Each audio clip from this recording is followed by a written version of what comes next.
All right, what's up, guys? Dark Side here with Vital MX, and today I have Eric Phipps, the owner of Works Connection. What's going on, Eric?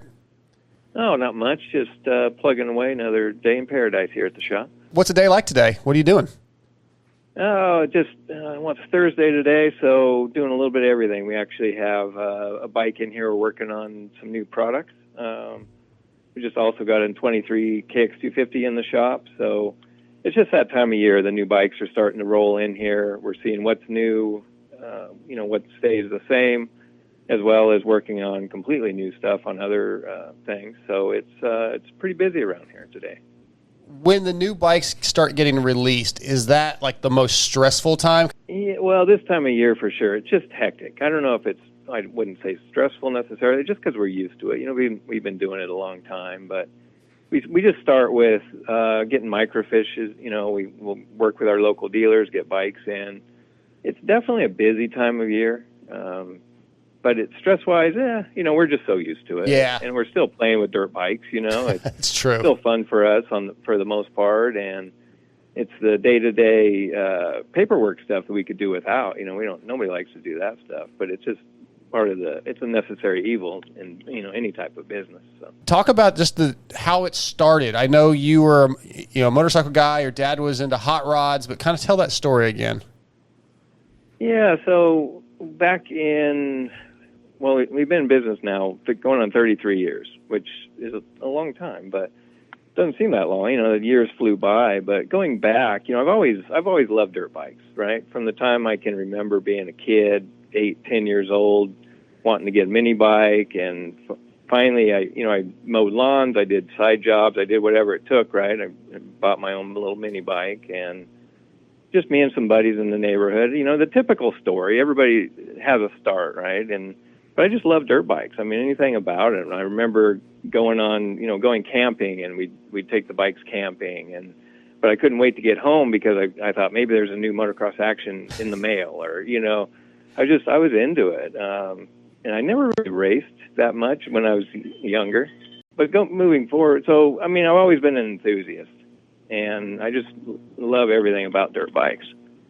So fast forward, I kind of, I did race a little bit, obviously just at amateur level, and I realized, man, I enjoy racing, but I'm never going to make a living at it.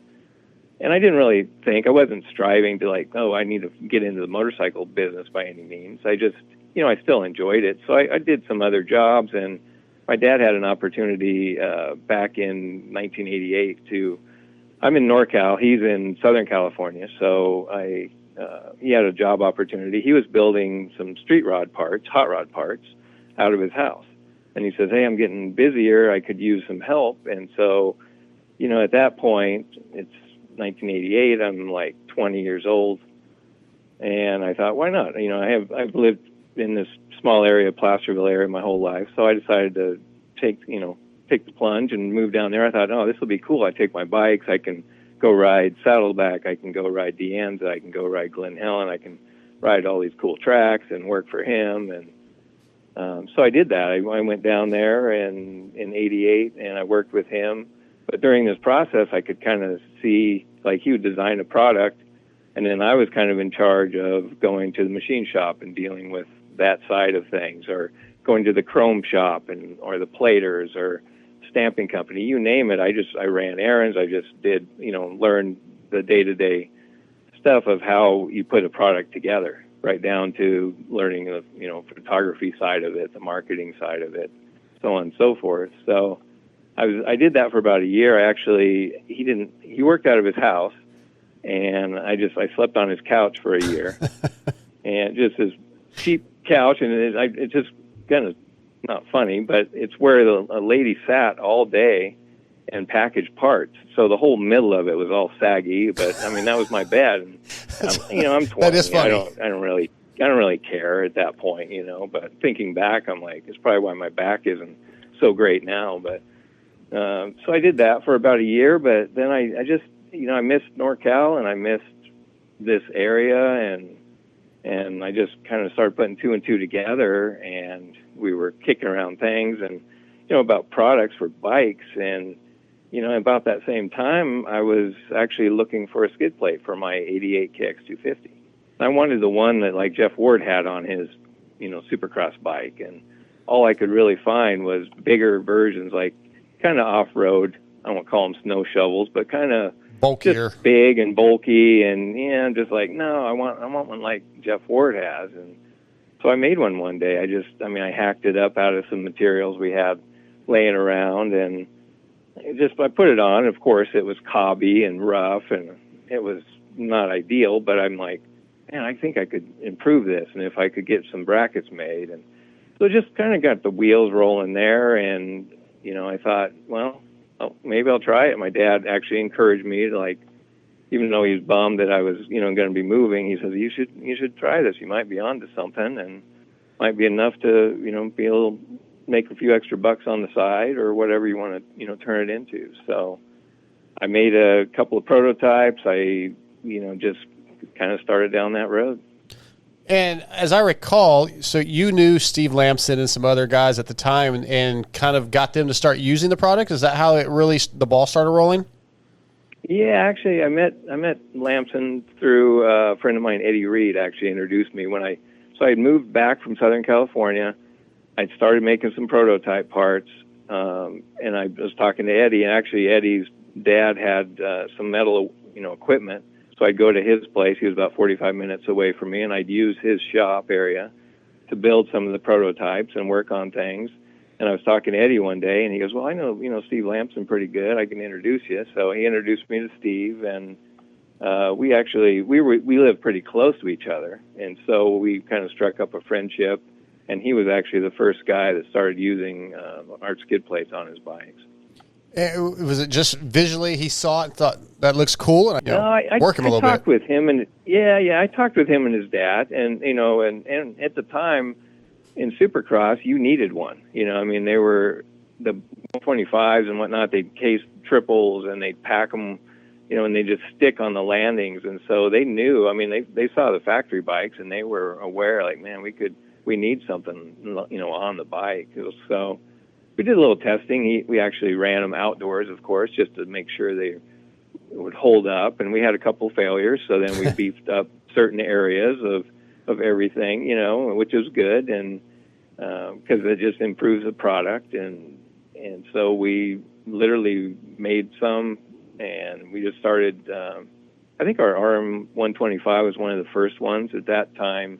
He was on a Yamaha with the first one we made for him, but then he switched in 1990 to DGY Suzuki. So we did them for Suzuki's, and through Steve we started meeting more guys. Fred Andrews, Ron Tishner, all these buddies of his who needed stuff. So we started giving these guys skid plates and getting the name out there, and it was an exciting time. But to be honest, it was a little bit of a scary time too, because it's like, man, I hope these things hold up. Some of these guys are brutal on stuff, and luckily everything, held up nice, and we just started building the brand from that point. And I started actually, I ran my first ad in the January of 1990 issue of Motocross Action. So it came out around November of '89, and we got our first, sales in that,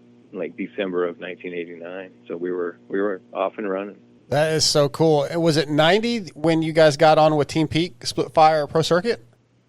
So that would be 91. That was 91. Steve ran okay. The DGY, yeah, and then he went to Peak in 91.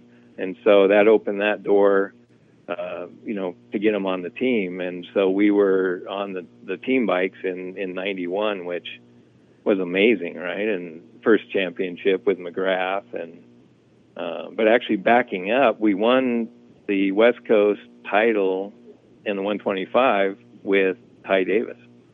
Oh, okay. PR 125. So Davis actually won the West Coast Supercross championship that year and gave us our first championship. And then we moved, like I said, Steve moved to Peak. He opened that door for us, so we got onto Peak, that year as well. And then when Steve moved on to Suzuki, then we moved over, and we also were able to get the parts on the Suzuki. So Steve was a huge part. And, and I talk to him still daily, not daily.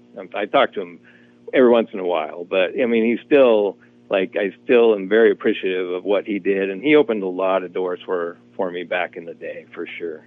Yeah, we've talked about this before. Back in that time frame, there was no social media. There was no .com internet, so people could just go to worksconnection.com. To get the word out really had to be word of mouth, getting your foot in the door. Very slim odds, probably, that it would take off and work the way it did, and you're just one of those successful stories that, probably a lot of hard work, but also a little bit of luck.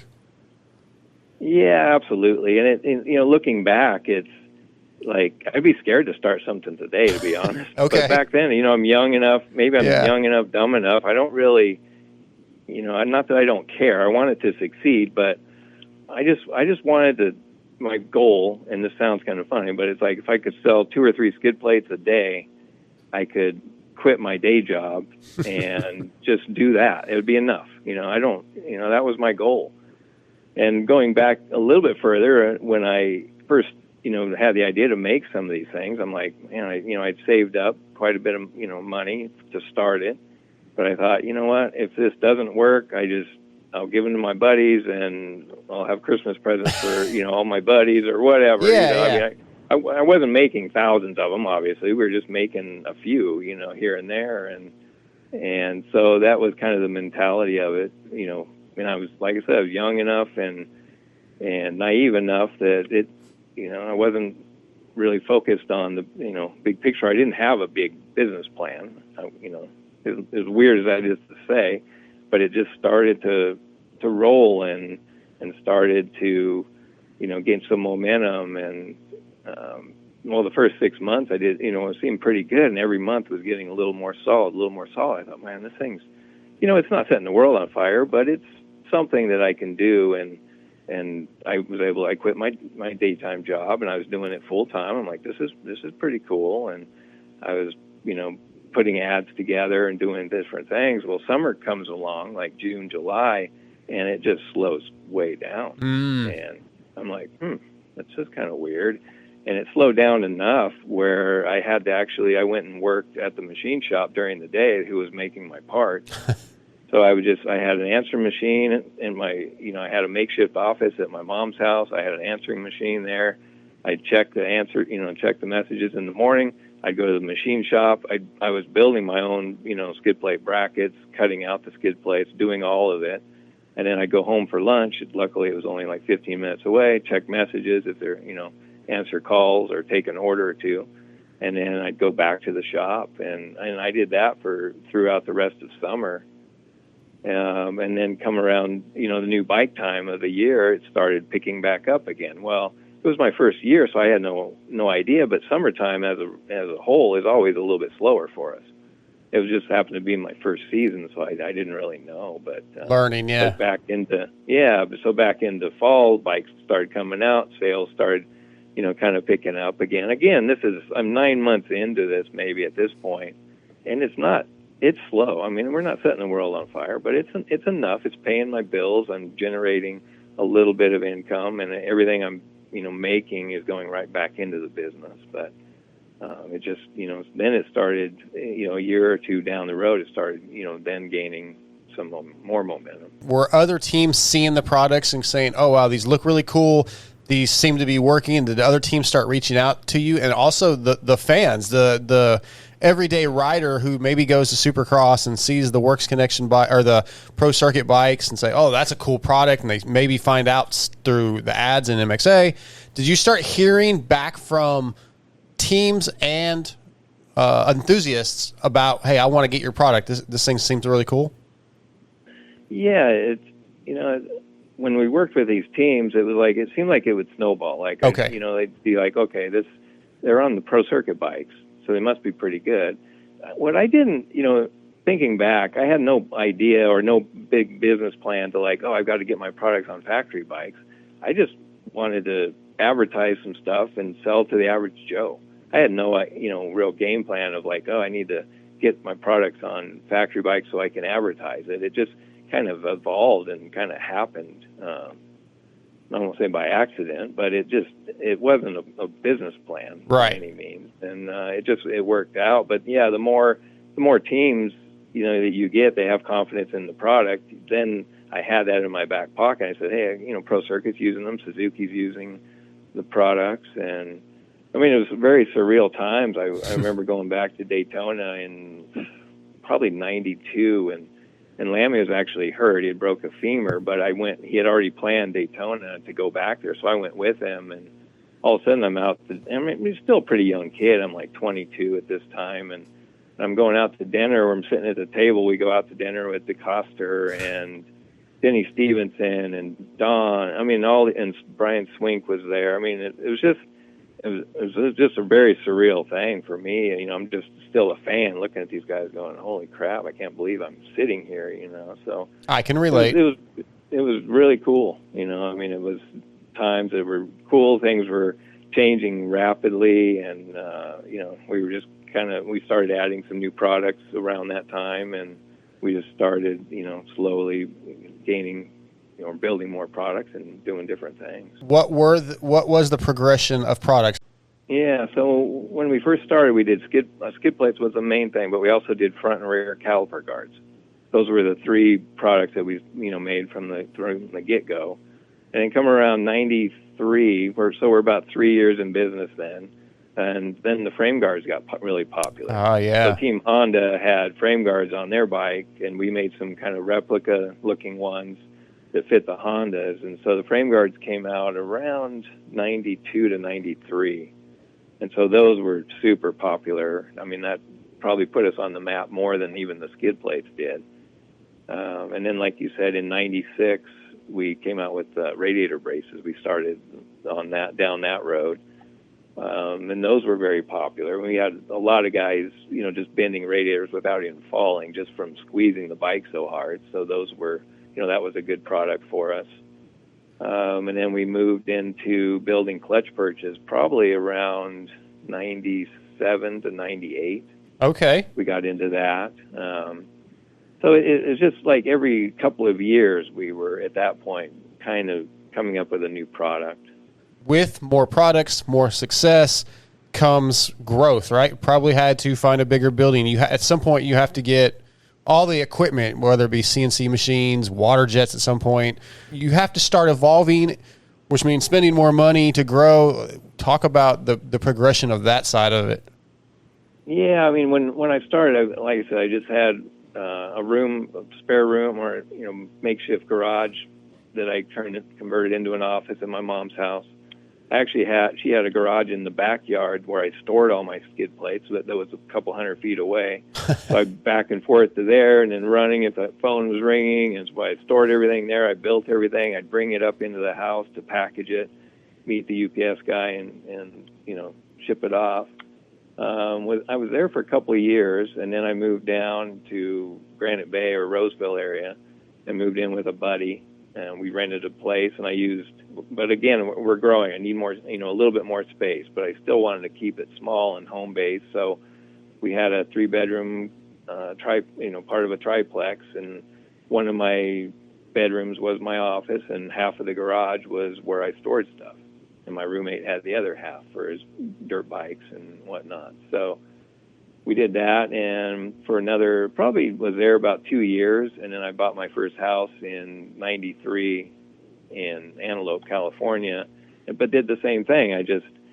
The entire garage now is packed full of stuff, parts. I've got my office one of the bedrooms is my office, but I'm also storing stuff in the living room, the kitchen. I mean, I had stuff basically filling this house at that point.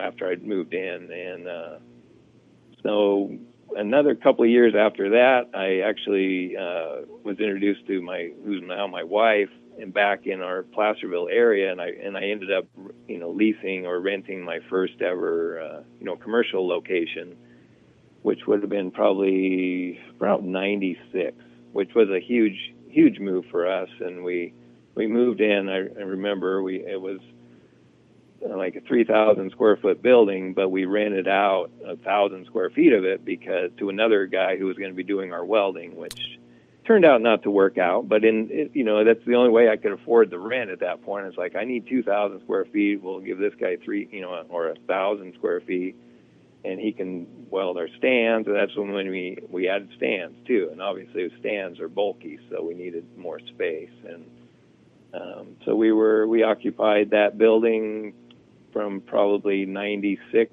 to 99, and then we had our first building that I purchased built, which was 5,000 square feet. So we went from essentially 2,000 square feet to 5,000 in 99. We moved into that, and we thought, man, we'll never outgrow this place. This place is going to last us forever.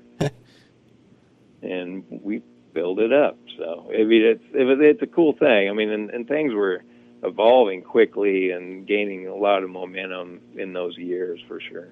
Kind of hard to look back on the history of your career and not be pretty happy with it. Yeah, no, again, it's, looking back, I'm very fortunate. Yeah. I mean, every day we still get to play with dirt bike parts, right? Exactly. I mean, there's some stressful times, and there's paperwork and tax stuff and, all this stuff. But the good part is, at the end of the day, you're just tinkering on dirt bikes, for the most part. And it's enjoyable. And the people that I've met, throughout doing this it's been amazing. And, I wouldn't change anything. I mean, if you had a crystal ball, or, you could go back and change stuff, sure, I'd make a couple of different decisions and whatnot. But overall, I'm very blessed to be, in the position I am. And like I said, still enjoyable, and we're still showing growth, and we've got some exciting stuff, coming down the pipe right now. We just purchased some new equipment. I've got a new design guy who's very efficient in all the CAD programming, and I mean, we've got some more momentum even coming that it's like exciting moving forward. Even though I've been doing this 33 years now, it's still, day to day I wake up excited to come to work. Oh, that's great. The history of the ProLaunch start device. Where did the ProLaunch start device come from? I would have to assume that's one of the top 2 or 3 best-selling products you have. Yeah, it is. So we started making, I'm trying to think what year it was. I believe it was 2002. And we actually, I got a call from Mike Gosler, who was at Honda at that time, and I was buddies with Mike. And he said, hey, we're Goose, legend. And he's like, hey, we're working on this thing. He goes, I think you should look at it, and I think it's going to be a good product. And so he kind of showed me what was going on. But to back up a little bit, Chad Reed had come from Europe and was racing for Yamaha that year. And he brought over from Europe, they had Yamaha. It was a little bit crude, but they literally just had a hook that attached to the fork tube, and they had a hole drilled in the fork guard. And this thing, the mechanics would compress it and push the fork guard back, and this hook would just pop through the hole in the fork guard. And then when they'd set it, and then when they come into the first turn and hit the brakes, it would, pop out of the hole, and you'd be back to normal travel. Well, the Team Yamaha guys were in the pits, at the Supercrosses. They just had a rag covering it. They just had like a towel or a rag, so nobody could see it, and nobody thought anything about it, And all of a sudden, the Honda guys kind of got onto it. They were watching it through cameras or something. They said, hey, they're doing something with their forks, So that's when they first decided, like, man, we got to build something. And they couldn't do a hook style because they didn't have the clearance between the fork guard and the thing. The fork guards on the Hondas were pretty close to the fork, so they created a spring and pin, kind of like you see nowadays. And so they created their own for the race team. And then that's when, Mike Gosler let me know about it, what they, were doing and whatnot. But if you're going back even further, the very first thing for start devices goes clear back into the late 70s. And it was a guy named Arlo England who had one. And it obviously didn't go anywhere at that point, but he was the first guy who actually invented it. Yeah, goes way back, so... But yeah, no, the start devices as a rule for us, and we've changed the design. We changed the design due to a lawsuit in a patent lawsuit that I don't, that was just an unfortunate deal. But so we completely changed ours, and as we changed it, this was probably 2011, 2012. We changed it, but we started seeing like, wow, if we change it, this works better, and it's easier to latch, and it's more consistent. And so we figured out, like, it was a bummer that we had to change our design, but moving forward, it was one of the best things that happened, because our design, the new design now, is the lightest one on the market. It engages, perfectly every time, and it's just been a game changer for us. And I mean, Team Honda actually came to us. They're having problems with some of their ones that they made in-house. This is probably going back to, I want to say like 2018, 2019, maybe a little bit earlier than that. And so they started, they were just buying ours and using them on the race team. And then a couple of years into that, we worked out a deal where we became an official sponsor of the team. And I mean, for me, we worked with Honda in the past on some other stuff, but back in early 2000s. But to be back involved with Honda, I mean, they're a great team, and just to have, there's just something about a factory Honda that still kind of sets the standard in my eyes, even today. And so it's cool to be involved, and it's cool that they have confidence in the product. I mean, they can build anything they want, they could buy anything they want, and when they choose to use ours, it's a pretty cool compliment, and we take a lot of pride in that, for sure. Best selling products, again, I kind of mentioned, I feel like the ProLaunch start device is probably up there, but what about just like the customized master cylinder covers and all the little pretty anodized parts you make? Like, being a slow vet guy, that's the stuff I like, because I'm all show and no go. I would assume those are very, very popular, especially with the vet guys. They are. We ended up bringing a laser engraver in-house. We've had it for about the last 10 years. We actually have a few of them, and it's been a cool thing for us. But answering your question, yeah, the what we call the bling items, the engine plugs, brake caps, all that, it moves well. We were some of the earliest guys to do stuff, of course, in the early 2000s, and then a lot of people jumped on the bandwagon, and a lot of stuff made it, in China and whatnot. But if you compare the quality, we hand polish all of ours before they go to anodize, and everything's made here in the U.S. I mean, there's a quality difference when you're holding the parts in your hand, and some guys still can appreciate that, and especially the vet guys. I mean, I'm obviously in that category too. I like my bike to look great. It looks factory, even though it's going slow, whatever. Everybody wants to have the cool stuff, and look fast. So that has been really cool, and we got a couple of new things coming out with some more personalized stuff for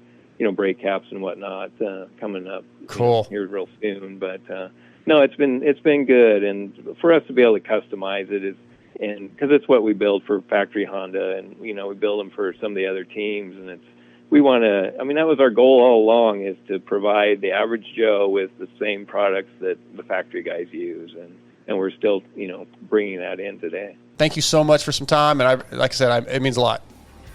All right, thanks. All right, Talk see to you you later. See ya. Bye.